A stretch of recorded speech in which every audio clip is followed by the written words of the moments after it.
So much for the food. What is in the box? And why does Yankee Stacking have a lawn and garden sprayer as part of his preps? Find out next in part 3 of Prepping the Yankee Way.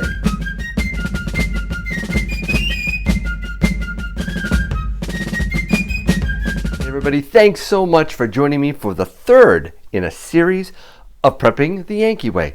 And today we're going to talk about some miscellaneous items, some health items, some fire starting items, and a couple other things that you might find interesting that helps me prepare for uncertain times. So let's take a look at this first box.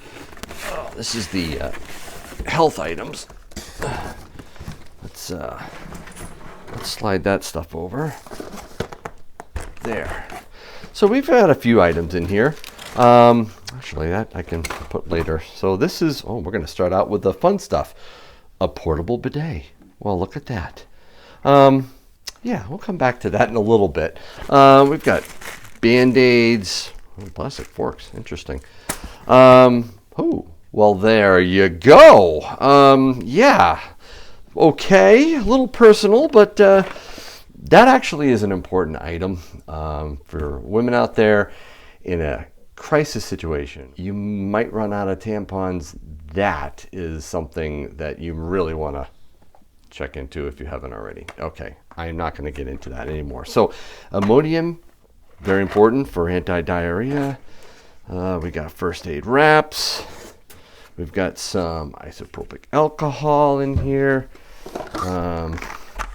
Very important to have some antibiotic creams, triple antibiotics. We've got hydrogen peroxide. That's a very good, important item to have. Some more Imodium, some more gauze. Oh, this is interesting. Now, I am not telling you that humans should take fish antibiotics, but I have fish antibiotics, and I don't have any fish. So this one is amoxicillin, this one also, and this is ampicillin. Yeah, they're for fish. Just saying. Okay, what else do we have in here? Some Cipro. Yeah, amoxicillin.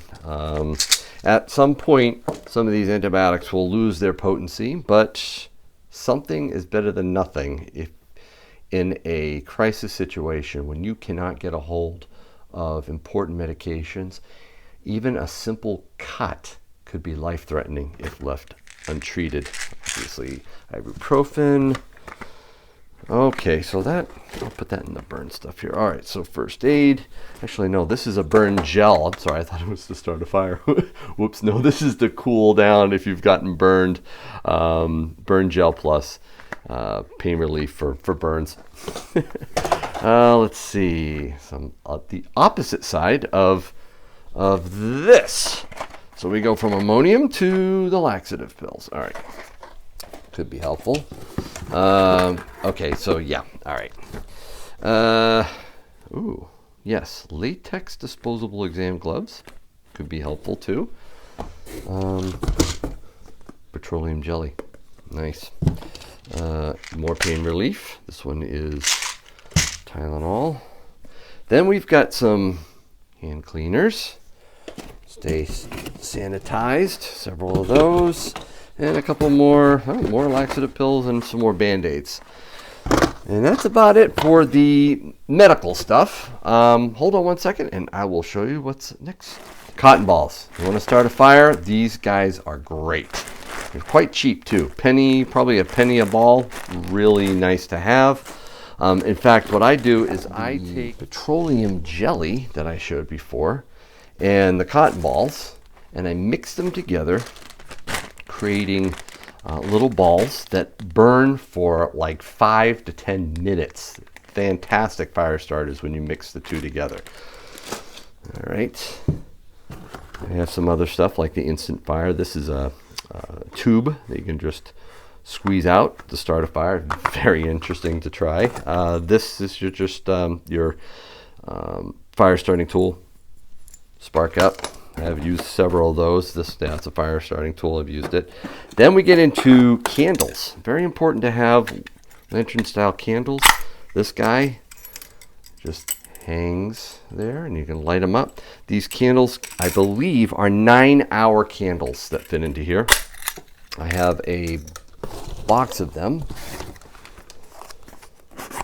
Yep, there we go. 9-hour candles. Long lasting. Very important to have. You can't always use batteries. So let's stick that in there. All right. More. You cannot have too many 9-hour or plus candles. These are fantastic to have. I even have this 120-hour candle. It's all sealed up, but this is also a nice way to add light. I also have clothespins, or clothes pegs as they are listed here. I use a dryer. My whole family needs a dryer, but in a crisis situation, we have a clothesline and we will need to use it. So got to make sure you're able to hang your clothes. Two other things I wanted to mention. One is a shortwave radio, world band receiver. It's not two-way or anything, but this is really, really nice to have in a case of an emergency. It is solar powered. Very important. You can stick this right into some light and be able to pick up what's going on for shortwave bands. Very important to have some way of finding out what is going on, and I love the fact that it is solar powered. One more thing. Why did I have the lawn and garden sprayer on top of my cabinet downstairs? I know I mentioned it to you in my last video on food prep. One thing you didn't see in this whole stash of stuff was toilet paper, right? You did see a portable bidet, right?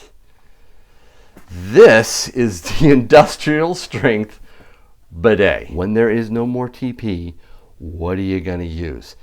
A lot of people in Europe are very used to having a bidet, and they use obviously water to help clean themselves. This would be a great way to take care of yourself and stay clean and hygienic during a crisis. So that is why I have a lawn and garden sprayer. So that's it for today. I hope all these preps kind of helped out. I did forget one more. Lint. It's not the best, but dryer lint can help you start fires as well. Cotton balls are much better, much more reliable. Highly recommend you use that. Wow, I've got a mess to clean up. But thank you so much for stopping in to watch part 3 of prepping the Yankee way. And I hope your day is A-OK.